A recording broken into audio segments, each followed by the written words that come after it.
Ya, saudari-saudaraku terkasih, ada yang perlu kami sampaikan bahwa pembelajaran itu dari San Giovanni Rotondo itu diberikan sampai maksud saya sampai bulan Juni, kemudian nanti September diberikan kembali. Tetapi untuk Juli dan Agustus tidak ada tema khusus ya dari San Giovanni Rotondo, tetapi kita tetap harus belajar ya.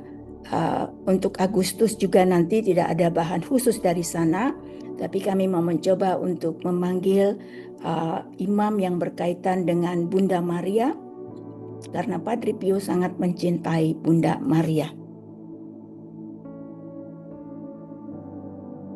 Sekilas tentang Padre Pio, mungkin semua kita sudah mengenal siapa Padre Pio, dan hari ini tadi saya sudah mencatat ya, hampir 4 tahun ya, hampir 4 tahun Devosan Padre Pio itu berdiri, dan hampir 4 tahun kita berdoa bersama-sama setiap malam. Itu saya hitung tadi 1460 hari. Ya. Tanpa henti, tidak pernah ada berhenti sekalipun. Dan itu kurang lebih 162 putaran novena. Ya. Jadi sungguh kita bersyukur kepada Tuhan bagi saudara-saudaraku semua yang bisa mengikuti dengan tekun ya, berdoa setiap malam. Tidak mudah ya, 4 tahun tanpa pernah berhenti. Siapa yang bisa mengikuti 162 putaran novena ya, setiap novena itu 9 hari. Nah, kita mau mengenal siapa Bapak rohani kita, yaitu Padre Pio. Sebagian mungkin sudah pernah mendengar, sudah pernah juga mempelajari, bahkan sudah pernah pergi ke sana. Tetapi ini kita mau mengingatkan kembali supaya kita mengenal siapa sosok Bapak rohani kita. Padre Pio itu seorang imam Kapusin ya. Dia lahir 25 Mei 1887 dan wafat tanggal 23 September 1968 pada usia 81 tahun. Padre Pio ditahbiskan sebagai imam yaitu 10 Agustus 1910. Dan 10 Agustus itu adalah tanggal berdirinya juga Devosan Padre Pio 108. Mengapa 108? Itulah 10 Agustus. Tetapi lahirnya 2021, bukan 1910. Ya, tetapi tahbisan Santo Pio itu Padre Pio pada waktu itu ya, itu tahun 1910. Nah, stigmata Padre Pio itu dimulai pada 20 September 1918 ketika Padre Pio berusia 31 tahun. Dan selama 50 tahun Padre Pio mengalami stigmata. Padre Pio penuh karunia rohani yang luar biasa. Dan dikanonisasi tahun 2002 oleh Yohanes Paulus II. Ya, itulah sekilas tentang siapa Padre Pio, Bapak rohani kita. Paling tidak kita tahu ya, kapan beliau lahir, kapan wafat, kapan jadi imam ditahbiskan, kapan stigmatanya ya. Lalu kemudian kapan dikanonisasi. Apa itu karisma Padre Pio? Karisma Padre Pio adalah karunia rohani khusus ya yang diberikan Roh Kudus kepada seseorang untuk membangun gereja dan mewartakan Injil. Lihat di sini gereja huruf besar ya, bukan gereja bangunan gereja. Ini gereja huruf besar, yaitu umat kita semua. Nah, beberapa karisma Padre Pio itu antara lain stigmata, bilokasi dan levitasi. Nanti kita mendengarkan juga ya apa itu bilokasi, levitasi. Lalu Padre Pio itu juga bisa membaca hati dan mengeluarkan wewangian, ya, harum kekudusan atau osmogenesia. Ini artinya apa kalau ada wewangian itu? Mengenali kehadiran orang kudus, ya. Wewangian itu muncul, itu kita mengenali orang kudus itu hadir. Dan itu adalah campur tangan Tuhan untuk mengizinkan seseorang mencium bau harum itu kapanpun, seperti apa yang dikehendaki Tuhan. Jadi tidak bisa kita minta, aduh saya kepingin.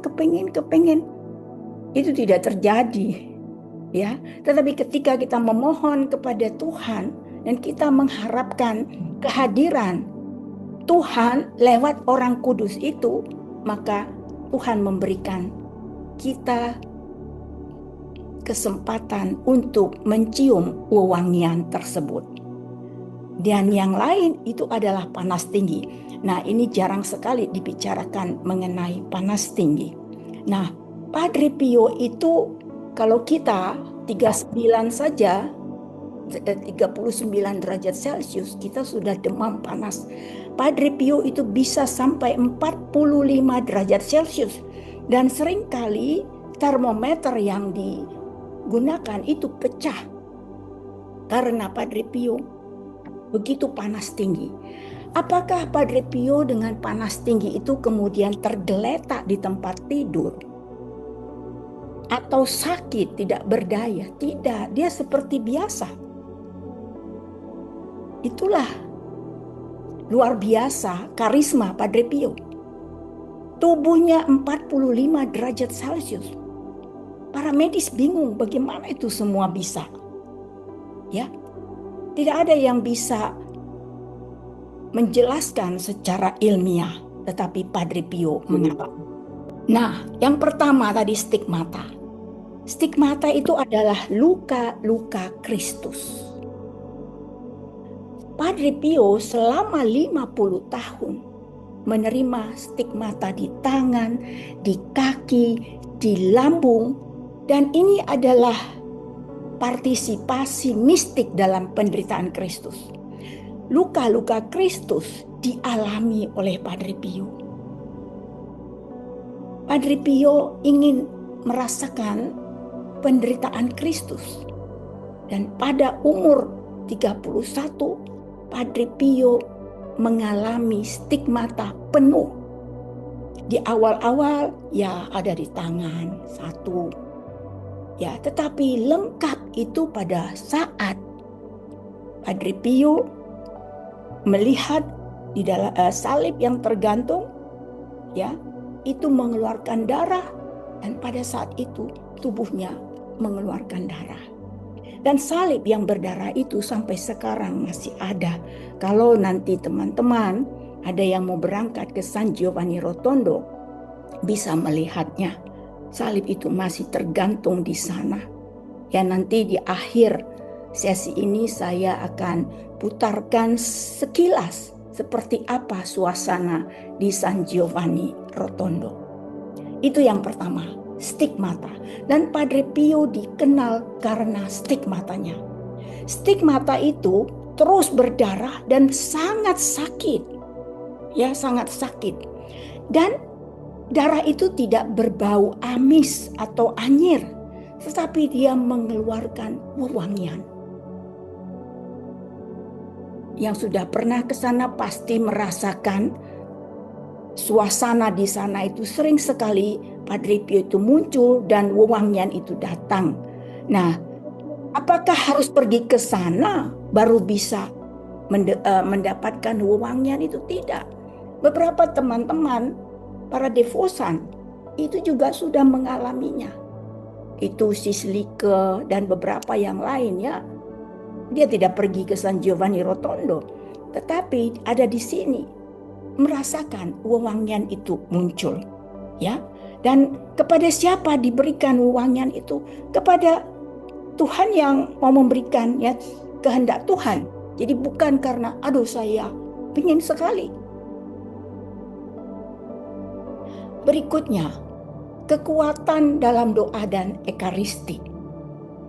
Padre Pio menghabiskan berjam-jam dalam doa dan misa kudus. Itu di dalam perayaan ekaristi bisa 2-3 jam. Itu penuh dengan kedalaman rohani. Dan kalau melihat menonton filmnya Padre Pio, kita bisa melihat bagaimana saat konsekrasi Padre Pio itu merasakan kehadiran Tuhan dan kesakitannya itu dialami oleh Padre Pio. Darah itu menetes. Kita misa lebih 1 jam sudah mungkin merasa gerah, merasa kelamaan begitu ya. Tetapi kalau kita mengikuti misa Padre Pio, itu bisa 2-3 jam. Oleh karena itu, Padre Pio diamati oleh tahta suci karena dianggap telah melakukan sesuatu yang berlebihan, tidak sesuai. Yang berikutnya, Padre Pio dikenal sebagai Bapa pengakuan dosa. Padre Pio memiliki karunia membaca hati orang yang datang mengaku dosa. Dan Padre Pio juga nanti yang mau pergi ke sana itu bisa masuk dan melihat. Sampai sekarang gambar ini yang saya tayangkan ini ada di sana, bisa dilihat ya. Menghabiskan waktu 15-17 jam di kamar pengakuan dan mendengar para peniten untuk menyampaikan semua kegelisahan hatinya. Nah, Padre Pio bisa membaca hati. Siapa yang mau mengaku dosa tetapi bukan mengakui dosanya, tetapi justru mau menyampaikan dosa orang lain atau kesalahan orang lain, dia datang bukan karena ingin melepaskan dosa-dosanya. Dan itu dialami seorang wanita dari Inggris.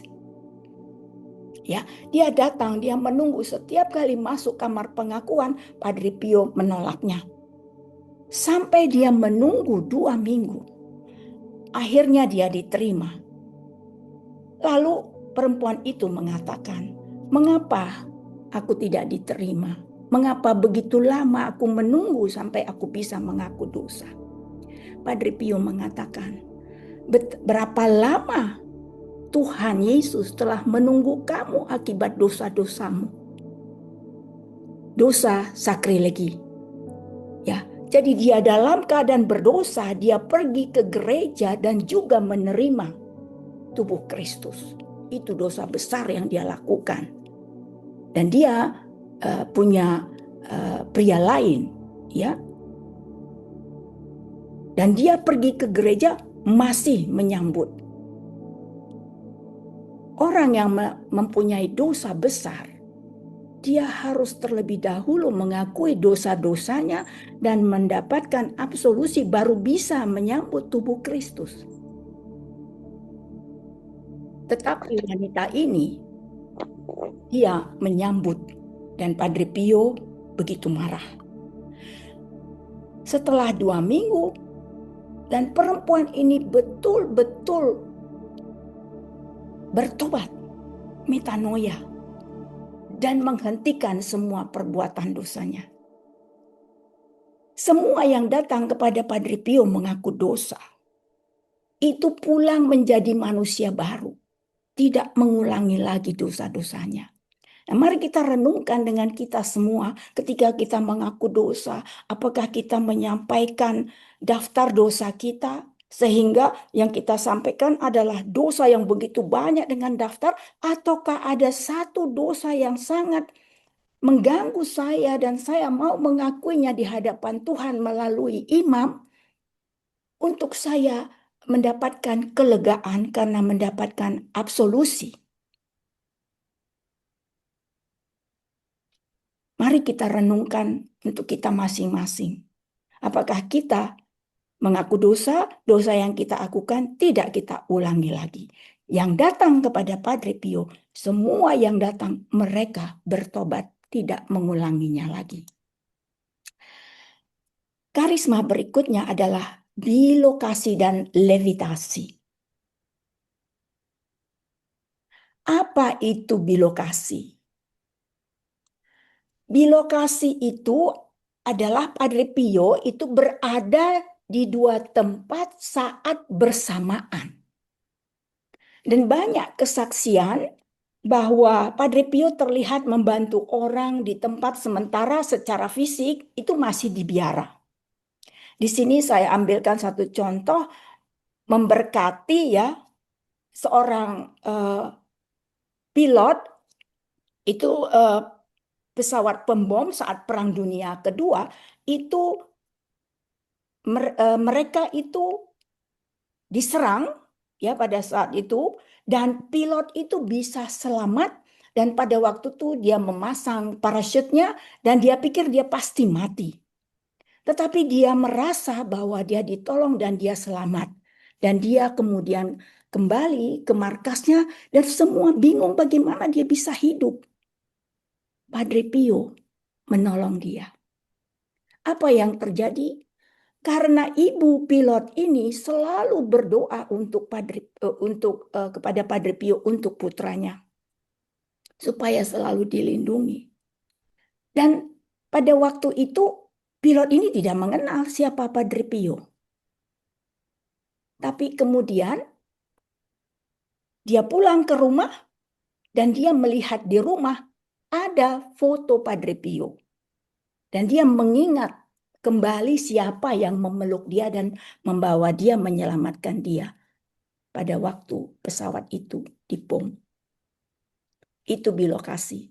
Jadi Padre Pio itu tidak pernah meninggalkan San Giovanni Rotondo di biara itu selama 50 tahun. Dia tidak pernah cuti. Dia tidak pernah pergi kemana-mana. Tetapi banyak yang menyaksikan dia berada di mana-mana. Itulah bilokasi. Levitasi. Levitasi itu terlihat sedang terbang, ya, atau terangkat ke atas atau melayang. Nah, ini ada satu kesaksian yang sangat menarik kalau yang suka membaca tentang Padre Pio, itu Jenderal Bernardo Rossini.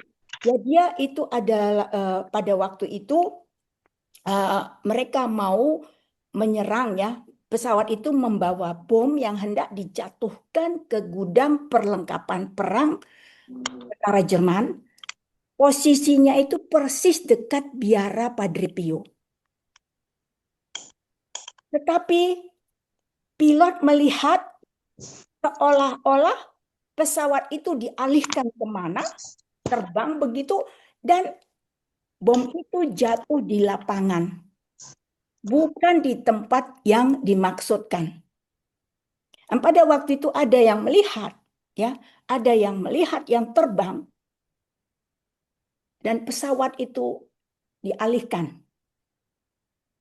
Nah, kemudian terdengarlah ada seorang imam ya yang berjanggut begitu, lalu kemudian mereka pergi ke San Giovanni Rotondo.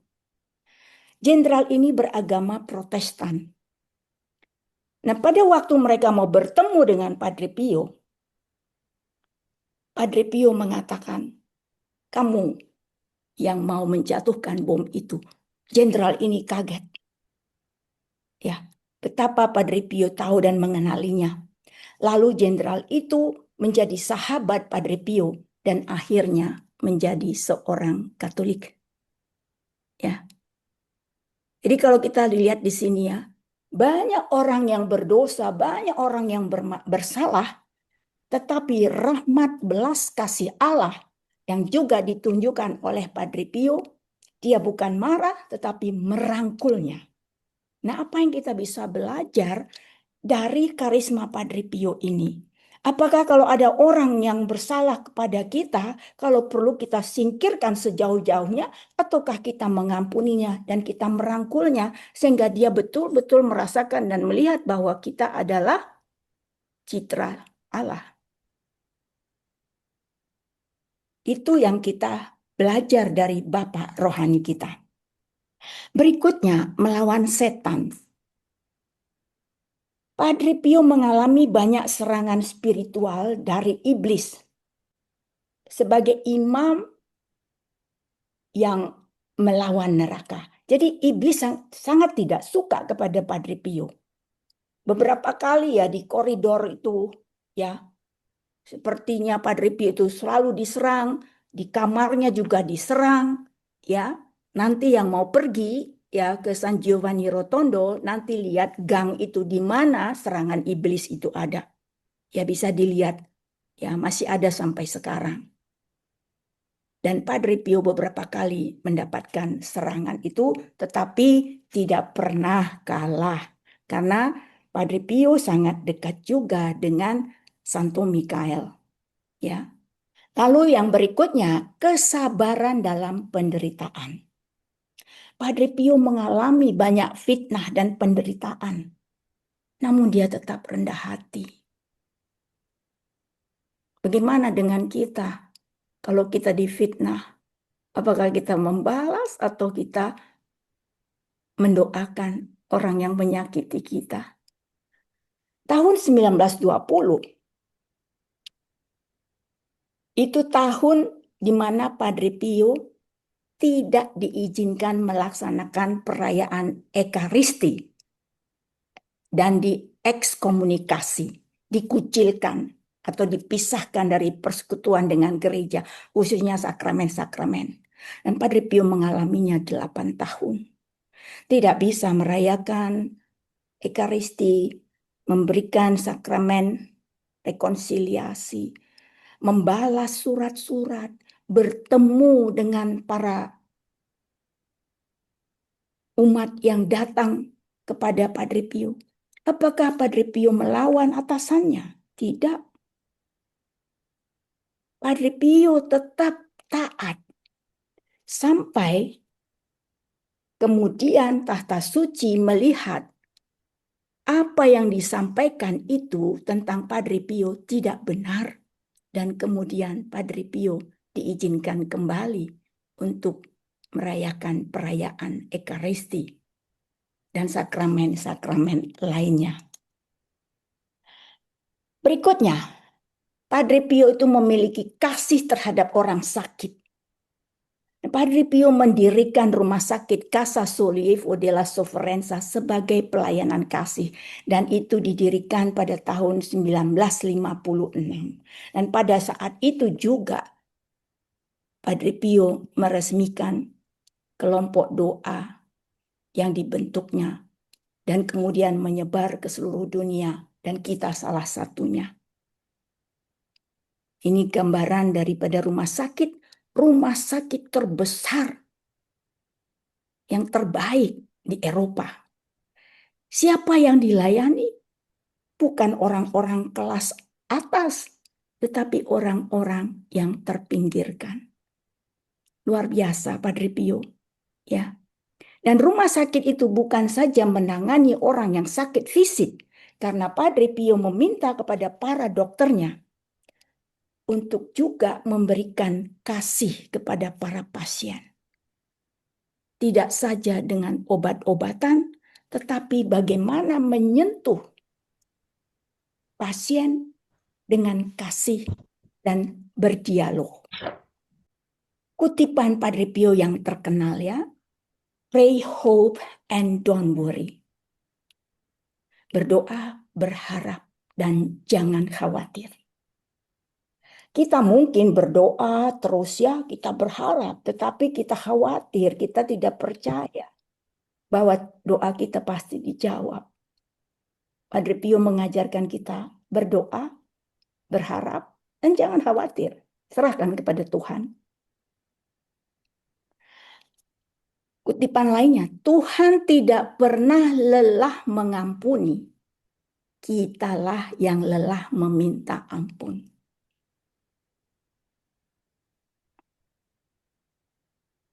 Mari kita nanti belajar, kita renungkan, kita refleksikan apa yang dilakukan Bapak rohani kita ini dan apa yang kita alami atau apa yang kita perbuat.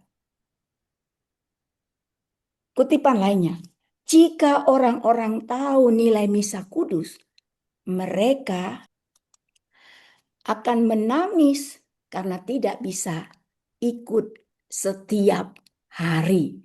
Jadi bukan seminggu sekali, tetapi misa harian. Ya, luar biasa. Bukan hanya misa mingguan. Itu kutipan-kutipan yang sangat terkenal dan menarik dari Padre Pio. Nah, refleksi pribadi kita. Mari kita coba lihat ya, kita bertanya kepada diri kita, apakah saya juga hidup dalam semangat doa seperti Padre Pio?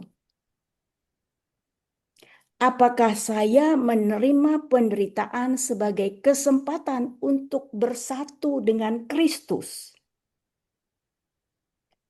Apakah saya membangun hidup yang kudus bukan untuk dilihat, tetapi untuk menyenangkan Tuhan? Kita lihat lagi, kalau kita hadir di mana saja dalam pelayanan, kita lakukan untuk siapa? Agar kita dikenal, agar kita dipuji, atau kita lakukan untuk kemuliaan Tuhan? Mari kita renungkan ya, kita coba bertanya kepada kita masing-masing. Dan sebelum kita sharing, mungkin ada juga yang mau berbagi pengalaman, kita tutup dulu pembelajaran ini dengan doa. Saya silakan siapa yang mau membacakan doa ini silahkan. Saya tidak tunjuk, silahkan siapa saja buka mikrofonnya. Kita berdoa mengenai karisma Padre Pio. Dalam nama Bapa dan Putra dan Roh Kudus. Amin. Tuhan yang Maha Kudus, Engkau memuliakan hamba-Mu Padre Pio dengan karunia-karunia surgawi. Luka kasih-Mu, semangat doa, kekuatan, pengampunan, dan belas kasih kepada yang menderita. Ajarlah aku untuk hidup dalam kekudusan yang nyata dan rendah hati, bukan untuk dipuji, tetapi untuk mencintai. Berilah aku semangat berdoa dan kekuatan memikul salibku, dan keberanian untuk hidup sebagai murid-Mu sejati. Santo Padre Pio, doakanlah aku. Amin. Ya, saya akan putarkan ya, ini supaya kita mengenal lebih dekat apa yang tadi saya sampaikan. Video ini akan memperlihatkan kepada kita seperti apa suasana di sana, ya.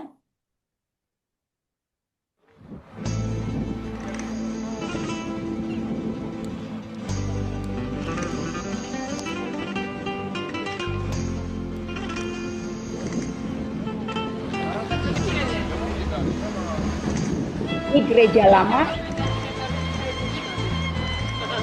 yang ke atas untuk jalan sawit.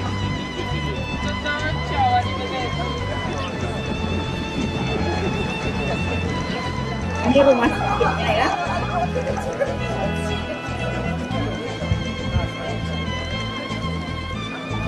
Ini menuju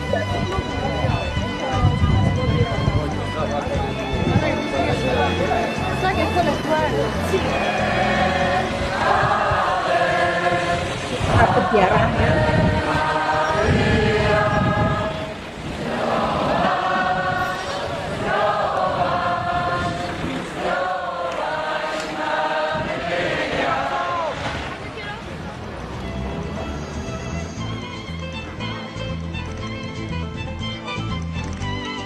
Ini posisinya di bawah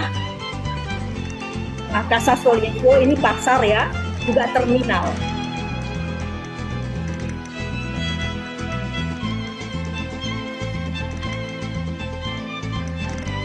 Nah, itu di atas itu Casa Sollievo.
Santa Maria. Nah, ini makamnya Padre Pio. Itu semua emas. Itu dari sumbangan-sumbangan yang diberikan kepada Padre Pio. Ini adalah makamnya yang tidak terbuka, ya. Tidak terbuka. Sekarang dia boleh datang.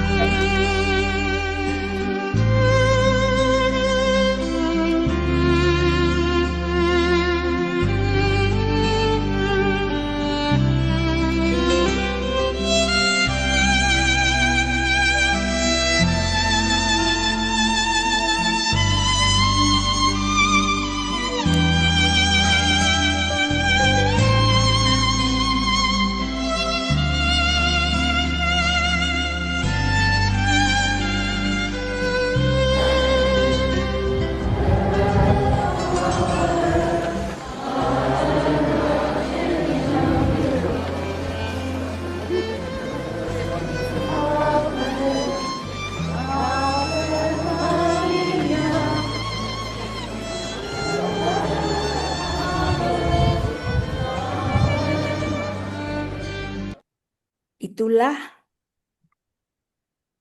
karisma Padre Pio. Sekarang kita akan masuk, mungkin ada yang mau berbagi, ya sharing pengalaman perjumpaannya dengan Padre Pio. Ya, silahkan. Kita punya waktu untuk berbagi.